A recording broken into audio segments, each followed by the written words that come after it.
E aí pessoal, tudo bem? Seja bem-vindo ao nosso canal.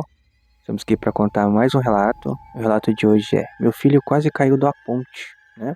Então, se você gosta desse tipo de conteúdo, de histórias, de relatos, eu peço que se inscreva no canal, né? Deixe um like aí, né? Se for a primeira vez que está assistindo, então assista o vídeo primeiro e vê se gostar. No final você deixa o like, né? E se inscreve, ok? Então vamos para o relato. Então esse relato aqui, quem nos enviou foi uma mãe, né? Foi uma senhora no caso. E ela nos conta que ela tem vários filhos, né? Ela teve vários filhos. E na verdade essa história já aconteceu, parece que quando um deles era pequeno, né? Então ela tinha ali por volta de 4 ou 5 filhos, né? Pelo que eu entendi no que eu li, né?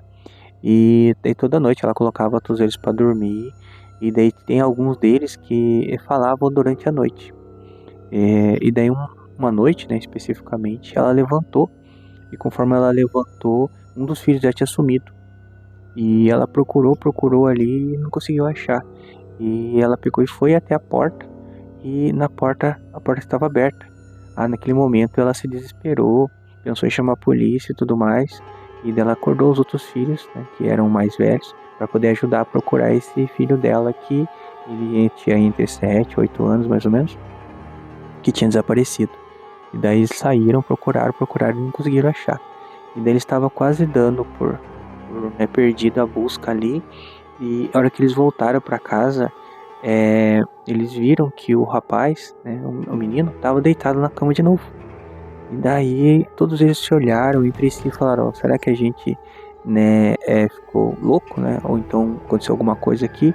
O mano tá deitado ali, o outro falou, né? Mas a mãe falou assim: não, ele não estava aí não. Eu tenho certeza disso, que eu vim para poder olhar vocês. Durante a noite ele não estava. E daqui naquela noite essa senhora não dormiu, ela ficou observando ali para ver se não acontecia alguma coisa, para poder entender o porquê que aquele menino tinha desaparecido. Mas até amanhecer o dia ela não percebeu, né, o que estava acontecendo. E daí na outra noite, do mesmo jeito, ela pegou e ficou olhando tal, e não aconteceu nada. E daí ela pensou assim: acho que deve ser coisa da cabeça da gente, acho que a gente acabou imaginando que ele não estava. E daí por isso, né, tivemos essa impressão, talvez foi um sonho, não um surto coletivo entre todas as pessoas da família ali. E daí, ok, passou alguns dias, e daí ela levantou novamente para ir ao banheiro, e a hora que ela levantou para ir ao banheiro e passou pelo quarto dos filhos e olhou, de novo aquele filho dela não estava ali, tinha sumido. E daí ela pegou e acordou novamente, os outros filhos falaram: olha, ele sumiu, não era a imaginação da gente, vamos em busca. Daí ela pegou e saiu e foi procurar pra ver, né, o que tinha acontecido com o filho dela, por que ele tinha desaparecido, né, e saído da cama aquelas horas da noite, porque era de madrugada. E nesse dia tinha um luar, essa história já tem, acho que alguns anos, pelo que ela falou. Nesse dia estava um luar muito grande, então eles foram andando. E eles moravam perto de eles moravam numa cidadezinha, né, do interior, que tinha um rio por perto. E tinha uma ponte também nesse rio. Então ela pegou e se preocupou naquele momento, ficou com medo do filho dela talvez cair no rio caso ele estivesse por ali. E todos eles rumaram, né, rumo à ponte. E a hora que eles chegaram perto da ponte, eles viram uma silhueta ao longe. E chegando lá, realmente era o filho dela. Ele estava parado no meio da ponte assim. E desde que ela chegou, ela começou a falar com ele o que estava acontecendo, por que ele estava ali.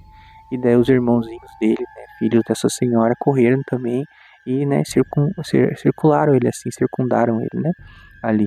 E daí ela veio correndo assim, já pronta para dar uns tapas no menino. E daí, só que a hora que ela chegou perto, ela assim como os outros, eles perceberam que esse menino, ele estava com os olhos fechados, sabe?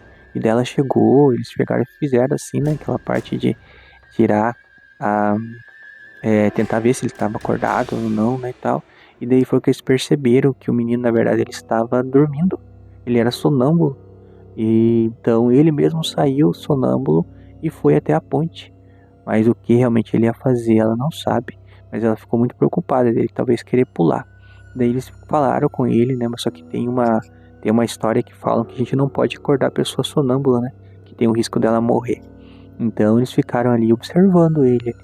E daí ele ficou ali por alguns minutos, daqui a pouco ele pegou, ele mesmo naturalmente, né? Ele pegou, tava de frente pro rio, pra ponte no caso, ele virou e foi andando de volta pra casa. E daí eles seguiram ele, chegou lá na casa dele, ele entrou sem bater em nada, sem tocar em nada, deitou na cama e voltou a dormir. E daí eles ficaram assim, olhando um pro outro, assim, curiosos, né, como tinha acontecido aquilo. E normal, ele dormiu, no outro dia acordou, não fez nada, sabe? E daí na noite seguinte, novamente, só que daí na noite seguinte eles ficaram olhando. Ele se levantou, só que dessa vez a mãe, né, no caso dele, foi lá e trancou a porta. E todos eles ficaram olhando. Ele levantou, foi até a porta, tentou abrir a porta, não conseguiu. Daí, dormindo, mesmo assim, né, dormindo, né, tal. Ele tentou abrir a porta ainda ali sonâmbulo, daí não conseguiu, voltou, deitou na cama e dormiu de novo, continuou dormindo no caso. E só que daí a mãe dele falou assim, toda noite eu não vou poder ficar cuidando dele, né, então eu vou levar ele na benzedeira. E daí no dia seguinte, é o terceiro dia que eles descobriram isso, eles levaram ele até uma benzedeira. E daí essa benzedeira rezou nele, fez as orações lá, e dela falou pra eles que, pra mãe no caso, que o menino tinha um espírito do rio que tava chamando o menino, sabe? E ele atendia o chamado e ia espontaneamente até a beira desse rio. Mas que bom que eles tinham trazido ele pra ser benzido, porque senão ia chegar um momento que o espírito ia chamar e o menino ia pular dentro do rio e o rio ia levar, né? E daí o rapaz cresceu, né? E teve bastante saúde ali. Depois disso ele nunca mais, né, andou pela casa ali ou fez qualquer outra coisa, uma vez que o benzedor parece que cortou a ligação que ele tinha com esse espírito do rio que chamavam ele. Possivelmente alguém que morreu no rio ali, talvez, né? E tava chamando o menino ali pra perto, né? Certo? Então, esse foi o relato que eu recebi de uma senhora ali, né? E no qual ela conta essa história. Então, que bom que ela conseguiu salvar o filho dela e não aconteceu nada de ruim com ele, né? Então, se você gostou do relato, eu peço então que deixe o like, se inscreva no canal, né? E se não gostou também, deixa o dislike, fala porque não gostou, né? A gente vai escutar a sua crítica aí com atenção e vamos tentar melhorar aqui, ok? Então, se você quiser também, pode mandar seu relato para o e-mail que tá abaixo aí, que eu vou vou ler ele e eu vou tentar memorizar para poder contar aqui, ou senão eu vou ler assim, né? Visualmente assim mesmo, né? Diretamente. Até fica melhor, porque se vocês observar, né? A minha maneira de falar tem muito daí e tem muito né no final das frases, né? Eu tento mudar e cortar um pouco disso, mas é difícil, né? Então, mas com o tempo eu vou aprender a melhorar isso. Ok, pessoal? Então ficamos por aqui. Até um próximo relato. Valeu!